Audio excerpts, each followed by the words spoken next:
చూడండి, ఇది చక్కగా ఉడికిపోయింది. రైస్ మెత్తగా ఉడికిపోయింది. అన్నంలాగే ఉంది చూడండి. ఇప్పుడు చూపించిన రైస్ ఇదేనండి.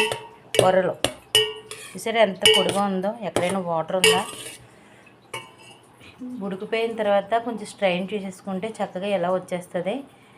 దీన్ని చక్కగా మీరు కర్రీలో వేసుకుని తినేయడమే, రైస్ లాగే ఉంటుంది. నేను ఈ కొర్రల కర్రీకి సాంబార్ తయారు చేశానండి. ఎలా ఉందో కామెంట్ చేయండి. రుచికరమైన కొర్రలు మధ్యాహ్నం లంచ్లోకి చాలా టేస్ట్గా ఉంటుంది. షుగర్ బీపీ అన్నిటికి కూడా ఈ రైస్ చాలా మంచిది. లో కార్బోహైడ్రేట్స్ ఉంటాయి, అందువల్ల ఇది చాలా యూజ్ఫుల్. కొర్రలకి కరెక్ట్ కాంబినేషన్ సాంబార్ మేక్ చేశాను. చూడండి ఎలా ఉందో. కొర్రల రైస్లోకి సాంబార్ చక్కగా ఈజీగా వెళ్ళిపోద్ది. డైజెషన్ కూడా చాలా బాగుంటుంది.